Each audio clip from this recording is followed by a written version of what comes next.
नमस्कार। आज हम बात करेंगे एक ऐसी कहानी की, एक ऐसी भारतीय एथलीट की कहानी जो ना सिर्फ हिम्मत और संघर्ष की मिसाल है, बल्कि ये भी दिखाती है कि कभी हार ना मानने का जज्बा असल में होता क्या है। हम बात कर रहे हैं ओपी जैशा की। एक चैंपियन बनने के लिए आखिर क्या चाहिए होता है? बस टैलेंट या कुछ और? जैशा की कहानी ना इसी सवाल का जवाब देती है। और यकीन मानिए, इसका जवाब शायद हमें चौंका दे।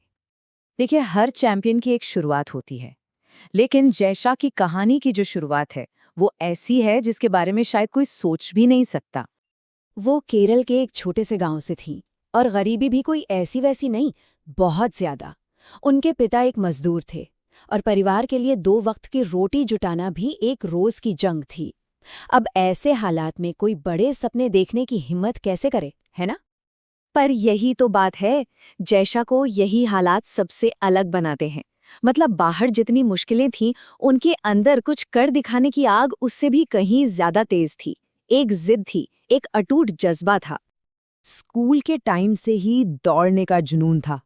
पर जुनून था, जूते नहीं थे, क्योंकि जूते खरीदने के पैसे ही नहीं थे। जरा सोच कर देखिए, मैदान में नंगे पांव दौड़ना, पैरों में चोटें लगना, लेकिन फिर भी दौड़ते रहना, बस यही थी उनकी लगन। और फिर आया वो मोड़ जिसने सब कुछ बदल दिया। उनके कोच ने उनसे कहा, तुम्हारे अंदर एक चैंपियन वाली आग है, बस खुद पर यकीन रखो। सोचिए, उनके कोच ने उस चिंगारी को देख लिया था जिसे शायद और कोई नहीं देख पा रहा था। बस इन शब्दों ने जैशा को वो भरोसा दिया जिसकी उन्हें उस वक्त सबसे ज्यादा जरूरत थी। और कोच के उन शब्दों ने क्या किया? उन्होंने उस आग को हवा दे दी, और बस यहीं से जैशा के संघर्ष ने सफलता की शक्ल लेनी शुरू कर दी। अब जरा उनकी तरक्की पर नजर डालिए। ये कोई एक रात की कामयाबी नहीं थी। एशियन गेम्स, फिर कॉमनवेल्थ गेम्स, मतलब एक के बाद एक हर बड़े मंच पर उन्होंने अपनी मौजूदगी दर्ज कराई। 2006 में नेशनल रिकॉर्ड तोड़ना, और फिर 2016 में रियो ओलंपिक्स के लिए क्वालिफाई करना, ये सब उनकी सालों की मेहनत का नतीजा था। तो जैशा कामयाबी की सीढ़ियां तो चढ़ रही थीं, पर उनकी सबसे बड़ी, सबसे कठिन परीक्षा अभी बाकी थी। साल था 2016, जगह रियो ओलंपिक्स, और ये दौड़ उनके करियर की ना सिर्फ सबसे यादगार बल्कि सबसे मुश्किल दौड़ बनने वाली थी। मैराथन, पूरे 42 किलोमीटर। ये सिर्फ दौड़ नहीं होती, ये शरीर और दिमाग दोनों की सहन शक्ति का एक जबरदस्त इम्तिहान होता है। और इसी इम्तिहान के बीच में जैशा के साथ कुछ ऐसा हुआ जो नहीं होना चाहिए था।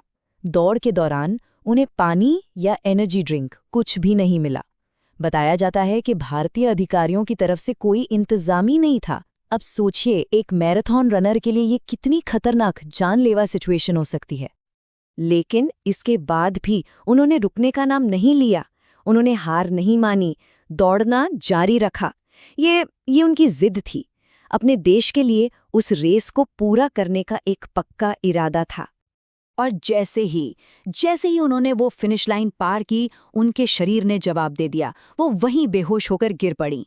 वो जो एक तस्वीर है ना, वो उनकी हिम्मत, उनकी लड़ाई की सारी कहानी बयां कर देती है। तो क्या इसे एक हार कहेंगे? बिल्कुल भी नहीं। हाँ, उस दिन जैशा ने कोई मेडल नहीं जीता, लेकिन उन्होंने उससे कहीं बड़ी चीज जीती।